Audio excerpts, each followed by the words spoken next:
சென்னையில் சட்டவிரோதமாக தங்கியிருந்த வங்கதேசத்தினர் 8 பேரை போலீசார் கைது செய்து விசாரணை மேற்கொண்டு வருகின்றனர்.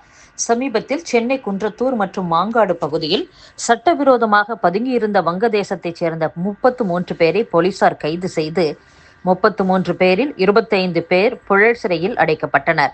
8 குழந்தைகள் காப்பகத்தில் தங்க வைக்கப்பட்டிருந்தனர்.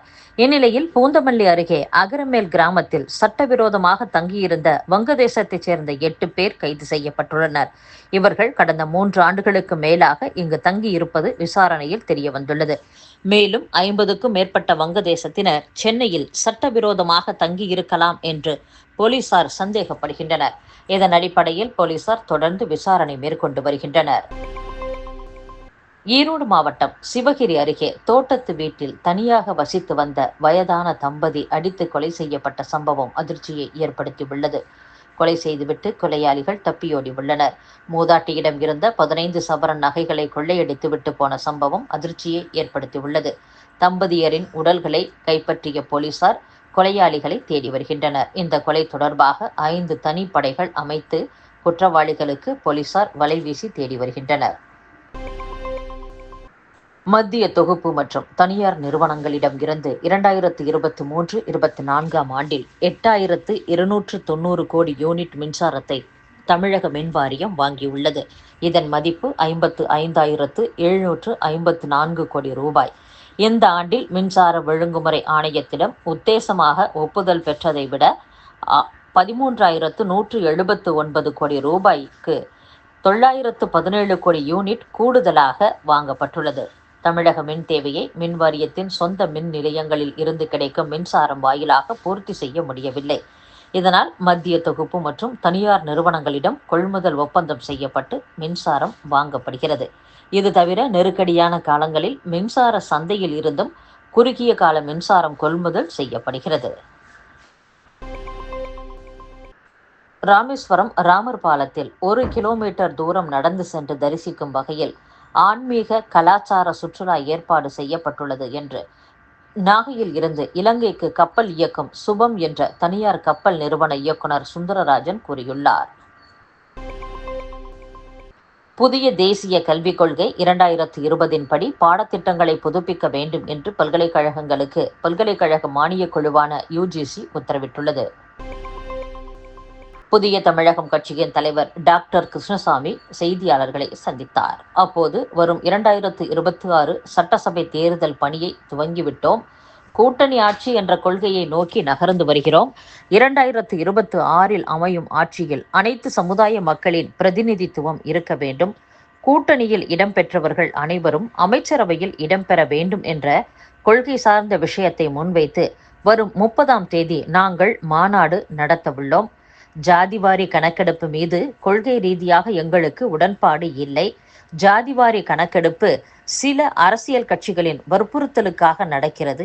இது மிகப்பெரிய ஆபத்தில் முடிய போகிறது. ஜாதிவாரி கணக்கெடுப்பில் உள்ள ஆபத்தை பாஜக உணரவில்லை. இது பாஜக கொள்கையும் அல்ல. ஆனால் திடீர் அறிவிப்பு வருகிறது. மிக மிக பிற்போக்குத்தனமான நடவடிக்கையாக நான் கருதுகிறேன்.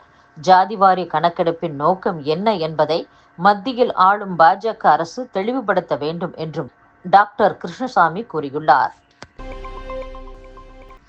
வழக்கில் சிக்கி வெளிமாநிலங்களில் பதுங்கியுள்ள நபர்களை அங்கு சென்று கைது செய்ய போலீசார் விமானத்தில் செல்லலாம் என்று அரசு அறிவித்திருப்பது போலீசாரிடம் வரவேற்பை பெற்றுள்ளது. ஆன்லைன் வாயிலாக பண மோசடி செய்யும் சைபர் குற்றவாளிகள் 90% பேர் வெளிமாநிலங்களில் இருந்து செயல்படுகின்றனர்.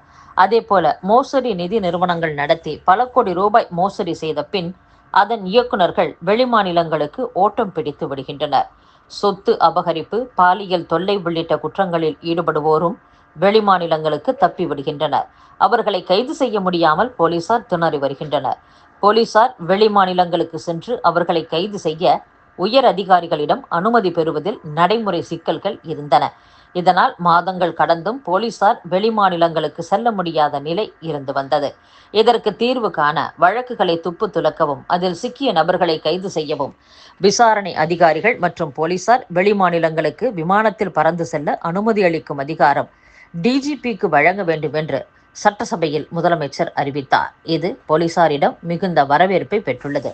இது குறித்து போலீசார் கூறுகையில், வெளிமாநிலங்களுக்கு சென்று வழக்கில் சிக்கிய நபர்களை கைது செய்ய துணை கமிஷனர்கள் உள்ளிட்ட உயர் அதிகாரிகள் மட்டுமே விமானத்தில் செல்ல அனுமதி வழங்கப்பட்டிருந்தது. உதவி கமிஷனர்கள் மற்றும் இன்ஸ்பெக்டர்கள் ரயிலில் செல்ல வேண்டிய நிலை இருந்தது. தற்போது போலீசாரும் விமானத்தில் செல்லலாம் என்ற அறிவிப்பு வரவேற்கத்தக்கது. இதற்காக டிஜிபிக்கு நன்றி தெரிவித்து கடிதம் எழுதியுள்ளோம் என்று கூறியுள்ளார். காஷ்மீர், ராஜஸ்தான் எல்லைகள் உட்பட 3 இடங்களில் பாகிஸ்தான் தரைப்படை மற்றும் விமானப்படை போர் ஒத்திகை நடத்துவது குறித்த படங்களையும் பாகிஸ்தான் வெளியிட்டுள்ளது.